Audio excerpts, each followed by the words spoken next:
Ila Muhammadin wa ala alihi wa sahbihi ajma'in amma ba'du. Fa inna asdaqal hadithi kitabullah wa khairal hadi hadi Rasulillah sallallahu alaihi wasallam. Wa syarrul umuri muhdatsatuha wa kullu muhdatsatin bid'ah wa kullu bid'atin dhalalah. Wa kullu dhalalatin finnar wa bisanadil muttasil ila al-imam al-mu'allif rahimahullah taala. Wa nafa'ana bi ulumi bidaraini amin. Qol halaman 145 bab yang ke-54. Babu maja fi wafati Rasulullah sallallahu alaihi wasallam. Bab apa-apa yang datang tentang wafatnya Rasulullah sallallahu alaihi wasallam.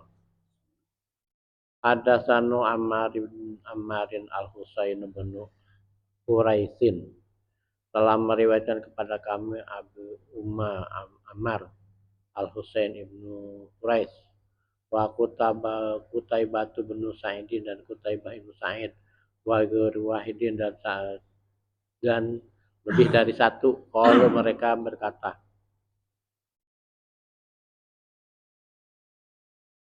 hadatsana Sufyan bin Uyainah telah meriwayatkan kepada kami Sufyan bin Uyainah an Zuhri dari Zuhri an Anas bin Malik dari Anas bin Malik. Kalau beliau berkata, akhirun nazratin nazartuha ila Rasulillah sallallahu alaihi wasallam, akhir yang aku lihat kepada Rasulullah sallallahu alaihi wasallam, kasus sitaroti, terbuka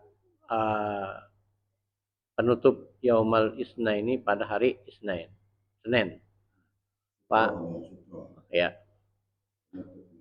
Panazartu ila wajhihi, maka aku lihat wajahnya.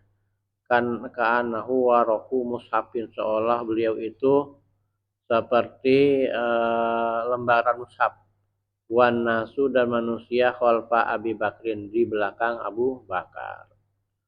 Fa asyara ilan nasi, maka beliau memberikan isyarat kepada manusia ayas butuh, supaya berdiri tegak. Wa Abu Bakrin, dan Abu Bakar ya umuhu, mengimami mereka. Wa al-qasajjifah, dan melemparkan penutup tirai rumah. Wa tufiya Rasulullah sallallahu alaihi wasallam, dan Rasulullah sallallahu alaihi wasallam wafat min akhiri zalikal yaum, pada akhir hari tersebut. Hadis 369.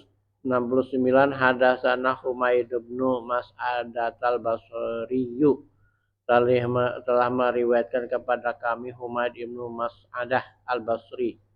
Hadatsana Sulaiman bin Ahdhar telah meriwayatkan kepada kami Sulaim bin Ahdhar an Ibnu Aunin dari Ibnu Aun, an Ibrahim dari Ibrahim, anil Aswadi dari Aswad, an Aisyah dari Aisyah. Qalat, beliau berkata, kuntu musnidatan, sungguh adalah aku, kuntu musnidatan an nabiyya ila sadri, aku disandarkan, Nabi bersandar kepadaku, gitulah. Di dadaku. Oh iya, di dadaku. Nabi bersandar di dadaku. Dada Aisyah. Al-Qalat, atau beliau berkata, ilah hijri, di kamarku. Pada Abi Tostin dia bulafihi, beliau memanggil atau minta ya baskom, wadah air, dia bulafihi, untuk beliau buang air, untuk BAK di dalamnya. Cuma bala, kemudian beliau BAK, pamata, kemudian beliau wafat. Ya, kemudian 370. Hadatsana Kutaibatu, telah meriwayatkan kepada kami Kutaibah. Hadatsana Alais, telah meriwayatkan kepada Alais. Telah meriwayatkan kepada kami Alais an Ibnul Hadi, dari Ibnu Hadi. An Musa ibnu Sarjisa, dari Musa ibnu Sarjis. Anil Qasim ibnu Muhammad, dari Qasim ibnu Muhammad. An Aisyah, dari Aisyah. Annaha qalat, sesungguhnya beliau telah berkata, ra'aitu Rasulullah sallallahu alaihi wasallam, aku telah melihat Rasulullah sallallahu alaihi wasallam wa huwa bil mauti, dan beliau wafat. Wa indahu mau meninggal maksudnya. Wa indahu qadahun fihi ma'un, di dekatnya di sisinya itu ada wadah air. Wadah air, tempat air dan air. Di situ ada air. Wa huwa yudkhilu yadahu fil qadahi, dan kemudian beliau memasukkan tangan beliau ke tempat air tadi. Sumayam sahu wajhahu, kemudian beliau mengusap wajahnya bilma'i dengan air. Sumayakulu, kemudian beliau berdoa Allahumma ini alamun karotin, ya Allah aku berlindung kepadamu dari munkarot, ya, ke apa namanya, kemungkaran auqala ala sakarot, atau beliau berkata sakarot, berlindung dari sakaratul maut.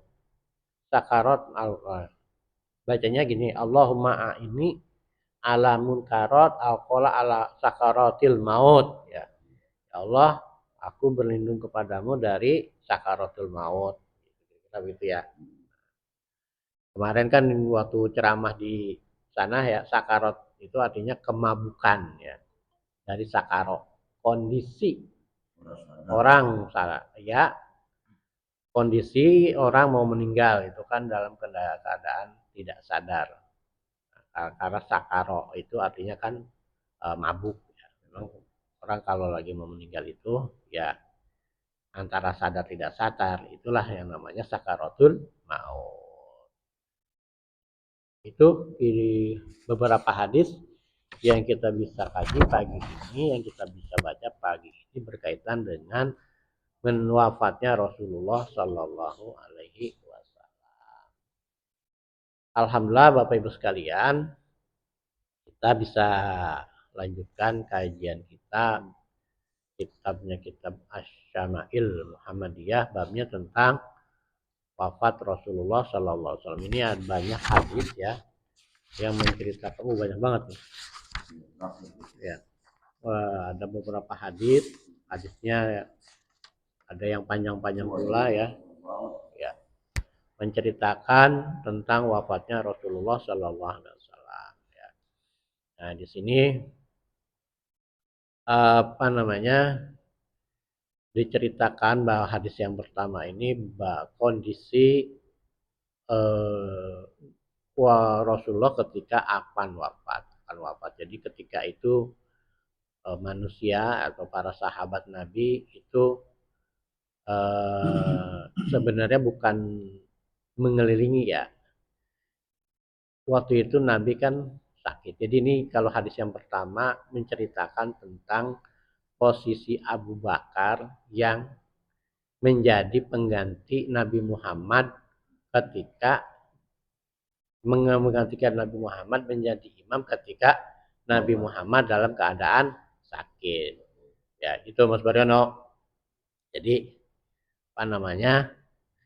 Kalau kondisinya waktu sakaratul maut, yang menemaninya itu adalah Siti Aisyah.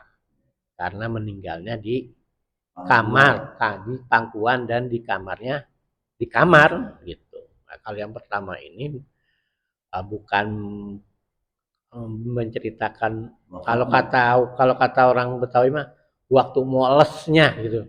Ya Bang Ahmad ya, lagi lesnya bukan.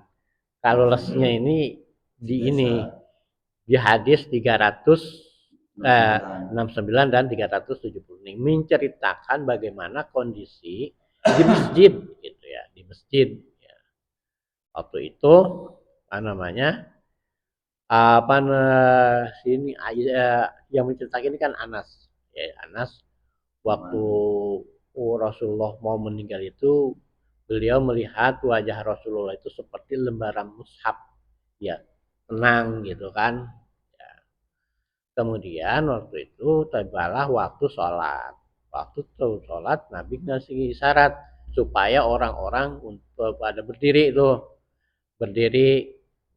berbaris ya, dan Abu Bakar menjadi imam menggantikan Rasulullah Shallallahu Alaihi Wasallam itu ya. Nah, sementara kondisi ya, tentang kondisi Nabi waktu mau les gitu ya, itu diceritakan pada hadis yang 369 di mana diceritakan bahwa waktu mau meninggal Nabi itu apa namanya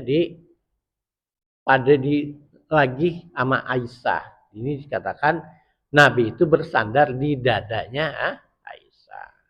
Ila ini kan musnidatan an Nabi ila sodri gitu. Jadi yang apa namanya yang nemenin Nabi waktu meninggal adalah Aisyah. Jadi kamar beliau. Nah kalau di kamar beliau tentu nggak banyak orang dong, ya kan gitu. Karena itu ruang privasi ya. Dan kemudian hadis yang selanjutnya ini tentang bagaimana kondisi Nabi Muhammad SAW. Jadi Nabi Muhammad ini sempat membaca doa ketika akan wafat ya. Doanya Pak Allahumma ini ala munkarat au sakaratil maut. Ya Allah, aku berlindung kepadamu dari sakaratil maut, dari susahnya sakaratil maut. Nih kita jangan pahami secara ini ya, secara letterlek. Artinya Nabi tentu saja sebagai Nabi, beliau ini mau wafat kondisinya tenang, kondisinya ketika melepas juga tenang ya, nggak mudah, udah pasti mudah lah. Cuma kalau ada seperti ini Nabi sedang apa namanya mencontohkan kondisi kalau sakaratil maut ada doanya, maksudnya gitu ya. Allahumma ini ala munkarot.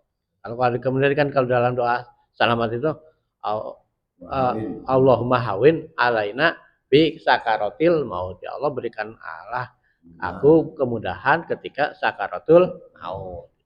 Kalau Nabi ini doanya Allahumma ini ala munkarot atau ala sakaratil.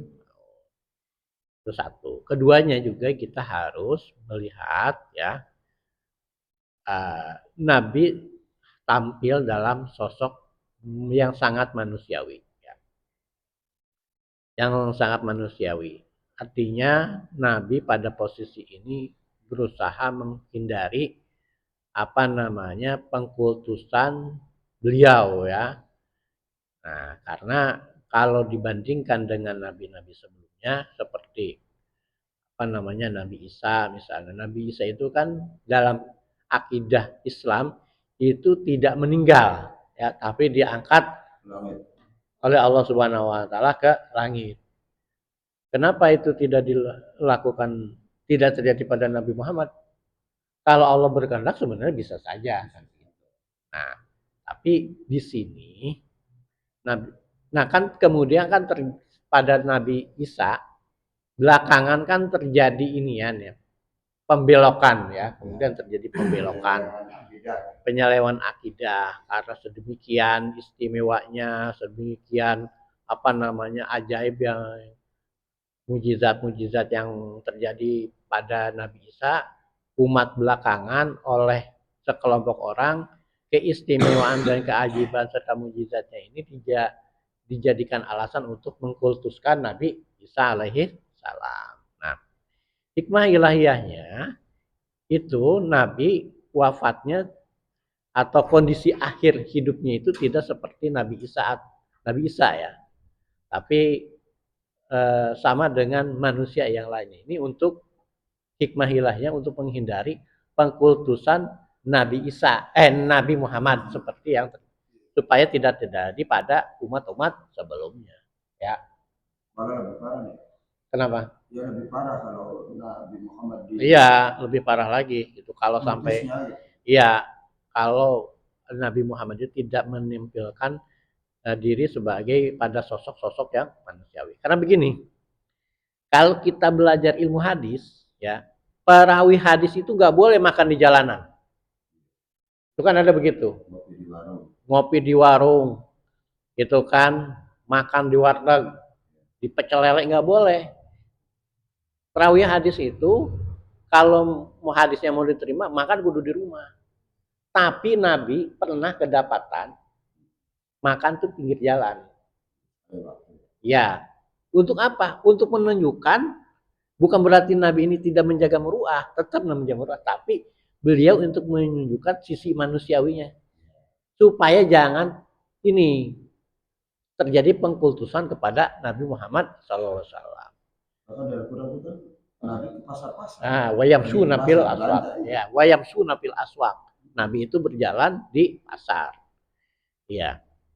Jadi begitu, kita harus memaknai yang hadis ke-370 ini dalam konteks Nabi itu ingin menampilkan sosok manusiawinya supaya umatnya yang nanti akan beliau tinggalkan tidak mengkultuskannya, karena itu sudah terjadi pada umat-umat sebelumnya.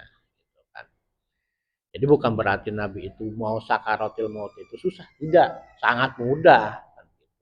Kalau Nabi menceritakan, ada hadis-hadis yang menceritakan Nabi begini, Nabi begitu, mungkin nanti akan ketemu juga di hadis-hadis selanjutnya. Kita melihatnya, Nabi itu pengen menunjukkan sosok manusiawi, ya. Menghindari kultus, ya. Bahwa Nabi harus kita muliakan, muliakan harus, ya. Nabi itu adalah sosok sosok yang sangat mulia. Beliau itu manusia tapi la kal basyari. Muhammadun basyarun la kal basyari. Nabi Muhammad itu adalah manusia tapi tidak seperti manusia biasa gitu. Kalau ibaratnya batu, kita ini batu koral, batu kali, Nabi Muhammad itu batu yang mulia, permata, apalagi yakut dan sebagainya. Ya. Itulah Nabi Muhammad SAW. Tapi pada kondisi yang tertentu lainnya, beliau ini berusaha menghindari pengkultusan terhadap dirinya, maka beliau menunjukkan sisi-sisi manusiawinya, gitu ya. Qul innama ana basyarum mislukum. Ya, katakanlah aku ini adalah basyarum mislukum, manusia seperti kamu. Yuha ilayya, tapi aku ini diberi annama ilahukum ilahu wahid, bahwasanya Tuhan itu adalah yang esa. Ya, saya kira itu berkaitan dengan tiga hadis ini yang bisa kita kaji pagi ini. Barangkali ada pertanyaan dari Bapak Ibu yang online ataupun yang offline, dipersilakan. Enggak, Kang Eman? Itu tadi kan Nabi meninggalnya kan di pangkuan Aisyah. Ya. Aisyah waktu itu cerita gitu ya sama sahabat itu bahwa ketahuan gitu. Oh iya, ya, jadi memang cerita. Dan kalau tidak salah ya, ini waktu itu Nabi itu kan istri Nabi waktu itu ada lebih dari satu ya. Waktu itu ya, waktu itu istri Nabi kan selain Aisyah ada yang lainnya ya. Nah, ada apa namanya, anaknya Sayyidina Umar, Hafsah ya. Nah, waktu itu Nabi menyampaikan keinginannya untuk di tempat Aisyah. Sebenarnya waktu itu Nabi sebenarnya gilirnya bukan di tempat Aisyah. Nah, tapi kemudian para istri Nabi ini menyerahkan, udah terserah beliau maunya di mana kan gitu. Maka kemudian yang ketempatan itu Siti Aisyah. Itu satu catatan. Kemudian kita tahu bahwa Aisyah mendampingi Nabi ketika wafat, ya Siti Aisyah bercerita.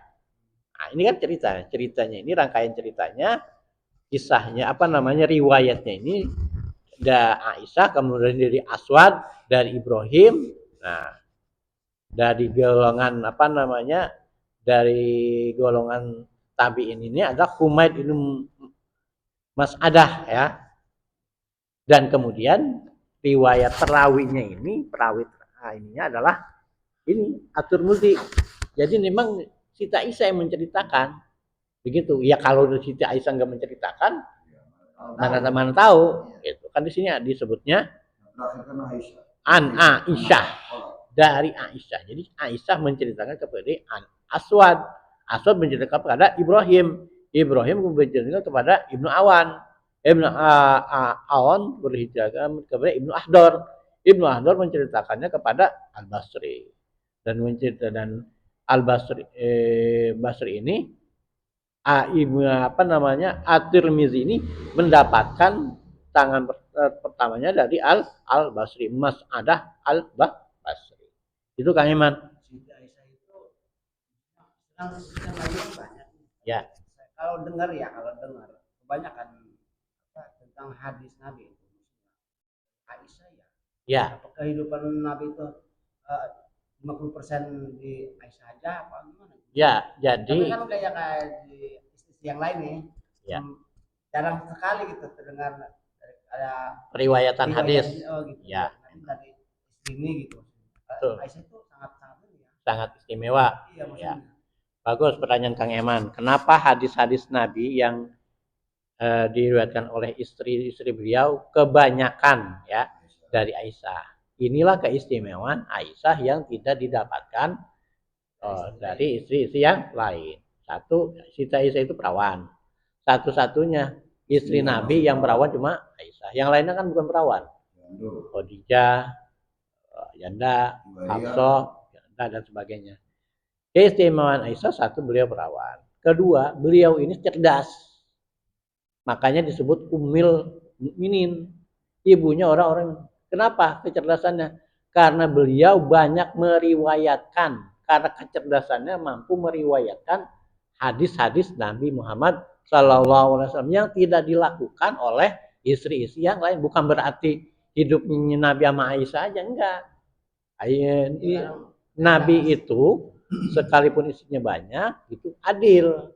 Itu waktunya ngilir ke di Aisyah, di Siti Hafsah, dan seterusnya. Tiap hari. Bahkan ini keterangan di Syarah Arba'ah itu pernah saya baca. Gimana?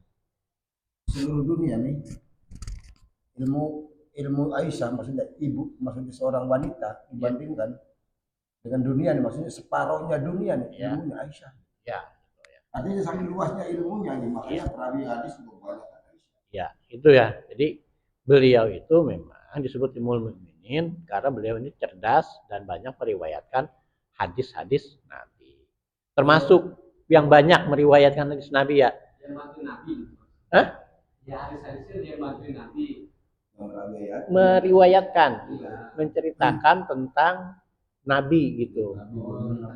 Nabi itu awalnya Nabi, hukum yang tentu saja yang berkaitan dengan hukum-hukum Islam ya, berkaitan dengan ajaran Islam diceritakan oleh Aisyah. Juga persoalan-persoalan pribadi yang ada kaitannya dengan hukum. Ya, misalnya Nabi itu suka kalau dari mana-mana suka puasa secara mendadak, puasa sunnah. Ketika ditanya Aisyah punya makan atau enggak punya, ya udah saya puasa aja deh gitu. Itu kondisi-kondisi keluarga Nabi yang Siti Aisyah sering ceritakan, yang itu ada implikasi hukumnya terhadap ajaran Islam. Itu Kang Iman.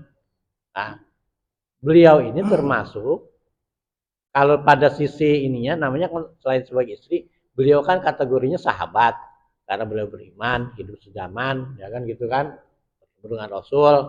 Beliau ini tuh sahabat, termasuk sahabat yang banyak meriwayatkan hadis. Selain Abu Hurairah, yang paling banyak Abu Hurairah. Ya, Abu Hurairah itu kan hidupnya masuk Islam itu tidak selama